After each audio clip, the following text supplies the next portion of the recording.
What's good? It's Woog. Please like the video, subscribe to the channel if you are into the fight talk.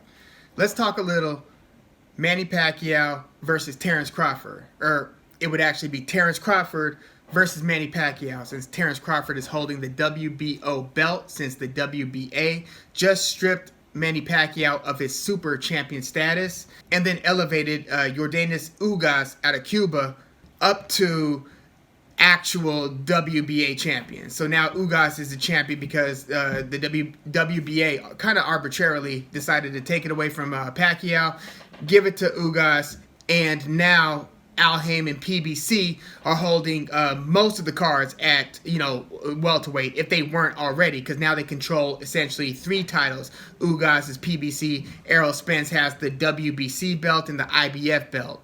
The IBF he won off of Kell Brook. The WBC belt he won against Sean Porter. So with the WBA taking it from Manny, who PBC doesn't control, and giving it to Ugas, who is with PBC, more and more leverage towards the Errol Spence side if there's ever going to be an Errol Spence versus Terence Crawford showdown, which, boxing politics could be pretty frustrating, right?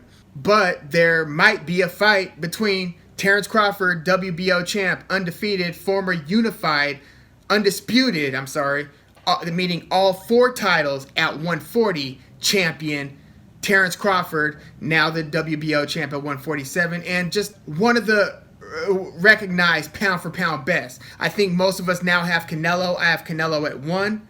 I actually have Errol Spence at number 2, and then I have Crawford 3.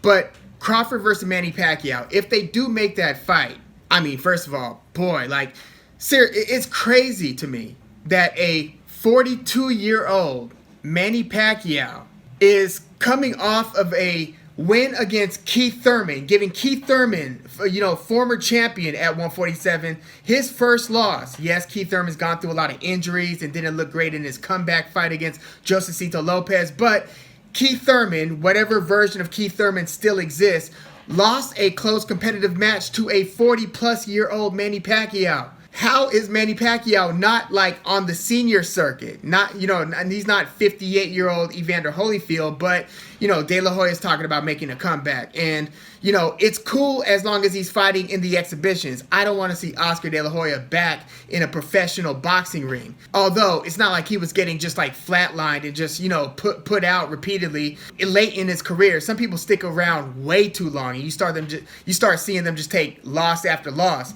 No, Oscar was still winning just about all of his fights, except for against guys like Bernard Hopkins at 160. Close fight versus, prime Floyd Mayweather. That was one of Oscar's last fights. And then he got stopped, he quit between rounds later on in his fight versus Manny Pacquiao, where Pacquiao just couldn't miss. And it was just that was the true launch pad. You could argue that the win over Barrera, capturing an earlier title, beating Barrera made Pacquiao boxing famous.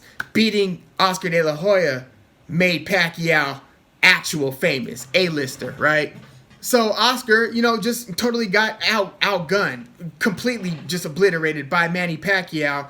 But that was one of the only beatings that Oscar took in his whole career, But so much time has passed, and you're just you don't want to see Oscar go in against, for instance, anybody in the top 10, 15 at any of the weight classes that he's talking about, 160, 154. No, I don't want to see him against a Charlo, okay? But yes, significantly younger, but still 42-year-old Manny Pacquiao is not fighting the type of fight that even Floyd Mayweather today is fighting. Pacquiao might actually get back in the ring with a pound-for-pound elite in his prime. That's unbelievable if this fight is going to be made, just because of that alone. I just want to acknowledge that. Again, this fight isn't official. We're still kind of hypothetical. And, I mean, in terms of how the boxing chess matches and negotiations and stuff go, I mean, Pacquiao's got to be one of the bigger teases out there, right? How many different people is it might fight Manny Pacquiao, from Conor McGregor to a celebrity or something? There's definitely a game being played, even, because he's got an autonomy, a mastery over his career and ownership over his career that most boxers don't have. Mikey Garcia is another one, and Teofimo Lopez is kind of towing that line in terms of boxing independence. versus being, kind of tethered to your, top ranked Bob Arum, your, Eddie Hearn, DAZN, Golden Boy Oscar, Al Heyman, PBC, you name it. Pacquiao, like Canelo, before Canelo just did a 2-fight, agreement, and it looks like, him and Eddie Hearn might, go steady essentially. For a moment, Canelo went independent, breaking from Golden Boy. But Manny Pacquiao's more in that type of a spot. He's got a very esteemed management company, so he's making, big boy moves. But damn, it's kind of difficult to pin him down and get him to agree contractually to any fight these days, isn't it? Like, throughout his prime, which, he's had like a 15, 16, 17-year prime now, right? Like, his prime, his resume is among the greatest in boxing history, bar none. Like, you could go through any section of his career, and he's got sections within his career that are Hall of Fame careers within a career, you know what I'm saying? But he's been dodgy as hell when it comes to, like, are you going to fight this guy? Are you going to fight this guy? And then it sounds like it's going to happen, and then, then he pulls out. And I get why he did it with, if the him and Conor McGregor thing was going to happen, you could see why that one didn't happen. But, man, he look, he fought twice in 2019. To his credit, he fought once in 2018 versus Lucas Matisse, once in 2017, and then before that, that's when he was fighting like the Jesse Vargas and Tim Bradley's, or at least the third fight with Bradley took place in 2016. So he's been more of a one a year fighter lately, and he didn't fight at all in 2020. So July 20th is the last time that he fought, and it was against Keith Thurman. That was now over a year and a half ago. So you couple the inactivity with the age, with the fact that, with your Monday morning quarterback 2020 revisionist history glasses on, you could ask the question, who was Keith Thurman when he beat him? Via split decision, close fight. He dropped him in the first, but Keith Thurman fought to make that one very competitive. And then his opponent prior to that was Adrian Broner. And again, you could ask the question, who was that Adrian Broner by that point of his career? And then Lucas Matisse, who was truly his best, like at 140. And this is after Lucas Matisse, lost that high-profile fight versus Danny Garcia. And this is after Matisse got stopped by Victor Postal. Postal's most significant win to date. So this is an older Matisse. Matisse retired just after this.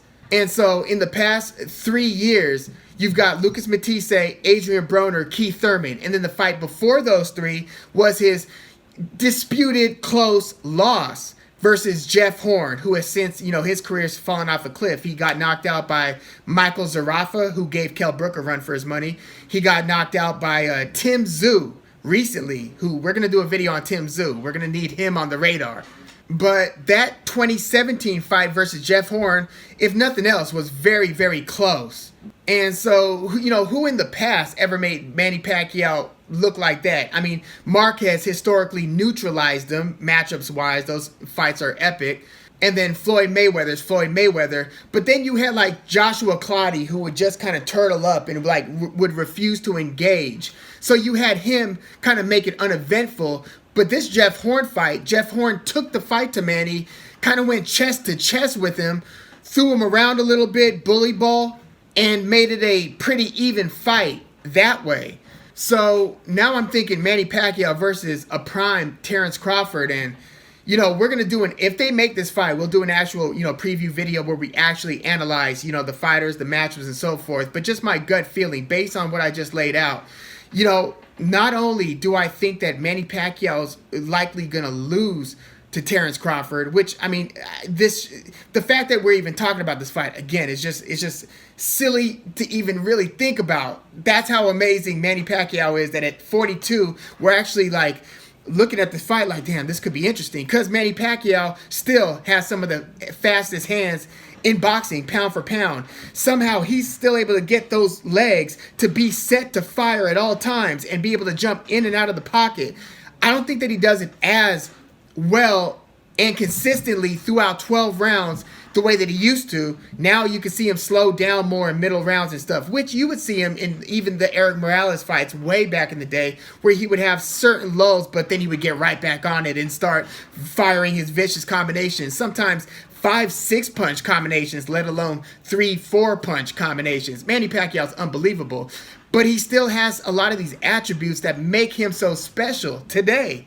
I just think that today, Terence Crawford is going to find a way to hit you and hurt you bad. Like, the thing is, Terence Crawford gets hit, and everybody seems to be just blinded by the obliterating speed of Manny Pacquiao when they first get in the ring with him. Like, Keith Thurman got shocked in the first round. Like, what the hell? Dropped. Broner almost got dropped in the first round. Marquez, in their first fight, got dropped 3 times in the first round. Think about how history changed. Like, he dropped Marquez down. He could have finished Marquez perhaps early in that fight. And what would that have done to change the course of history? There would have been no Marquez 2, 3, 4, because after Marquez got dropped 3 times in the first round, he figured it out in a way that nobody outside of Floyd Mayweather and maybe Timothy Bradley in that first fight had been able to, Eric Morales in their first fight too, be able to figure Manny Pacquiao out. How to adjust, how am I going to deal with this special set of tools, you know, these legs that seem, look at Manny's calves. Like, he's always had ridiculous calves. And so it's almost like he's on like a hoverboard, being able to kind of like go in and out while he's throwing that straight, short but straight, deadly left hand, and then come over the top with the right hand. Man, him and Freddie Roach are one of my favorite tandems in boxing history. But Terence Crawford, you know, that Kell Brook fight, you could watch that fight back 20 times, or that sequence, that finishing sequence after, you know, a very even first couple rounds. And you still might not get why that punch had that effect on somebody who in the past was as durable as Kell Brook. Now, I question perhaps his durability today. Long story, I don't want to get into it. But Crawford, after usually being not a slow starter, but an even starter, where he's getting clipped, you know, Yorkis Gamboa surprised him with hand speed, you know, back at 135. This was now like 6 years ago. Wow, I mean, time flies. But Terence Crawford would win some of his fights via decision. You know, he dropped Victor Postal a couple times, and, you know, that was a high-stakes fight when they went at it. Big unifying title fight, and then Crawford went on to knock out John Molina, and then Felix Diaz, Julius Ndongo, and that's how he ended up capturing, like, all the other belts. But since he then went up to 147, he's done nothing but finish his opponents. Now, he had some trouble with David Benavidez' older but smaller brother, Jose Benavidez Jr. in 2018, but he ended up finishing him after Benavidez kind of, I think he tore his knee in that fight.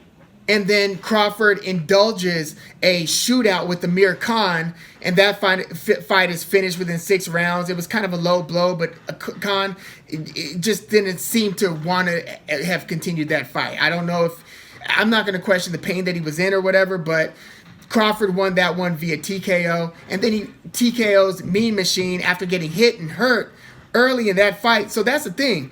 Terence Crawford can get found. He's not one of these like Pernell Whitaker swim and not get wet guys. And Crawford doesn't seem to have that, you know, Zab Judah like hand speed, that Yorkis Gamboa hand speed. You know, maybe even that Teofimo Lopez hand speed. Like, his punches get there, but they're not just that blinding quick Roy Jones Jr. type of hand speed. But man, when Crawford starts to sense, you know, when you start seeing him smile, he gets nasty in there. And then he starts to sense blood, go for blood, and get you out of there at some point. Especially since he's gone up to 147. It's a damn shame that he's probably going to be 35 or something by the time he gets in there with Errol Spence, if ever. Think about how bad that is. That by the time that fight gets made, that window of your prime years, say your late 20s into your early 30s or something, you're now 35. Like, that's the reason why I think Golovkin wasn't a whole other discussion. But what I don't believe he was still 100% Golovkin by the time he was fighting those Canelo fights. And if Terence Crawford is 35 or 36 by the time that Spence fight happens, then damn it, man, they really dropped the ball. But Terence Crawford has a nastiness, and he seems to be able to connect with his opponents. I think that Pacquiao, having the lulls in like the middle rounds and those like spots of inactivity, I think that that's kind of what Crawford preys on. Pacquiao's energy has started to become like ebbs and flows, and he's always done that, where he'll turtle up, knock his gloves together like a Mike Tyson's punch-out opponent, and then come back at you and just rain fire. At least, you know, that's what his fights against like Eric Morales would be like. Or like the second fight against Marquez. Pacquiao just has these ebbs and flows, and I think that Crawford, he just seems to sense when you're fatigued, when you're lacking confidence in a moment, and he just preys on it, man. And I think that he's going to connect with Pacquiao. Look, you had a scientist of a fighter, you know, you could call it a lucky punch, but, you know, only certain people would have pulled the trigger at the time that Marquez did when he knocked Pacquiao cold out in their fourth fight. Crawford, I believe, has that type of timing where if you get lazy on one of your entries, then he's going to make you pay dearly for it. And Pacquiao, being 42, being out of the ring for a year and a half, I don't think that he could go 36 minutes today with Terence Crawford without getting hurt badly, and probably finish. So I'm actually, look, if they make this fight, I'm going to do a whole more analytical look, but just gut feeling on this one, I think Crawford's going to stop Pacquiao. I think Pacquiao's going to hit Crawford early. Crawford's going to survive. Pacquiao hasn't been finishing guys the way that he used to.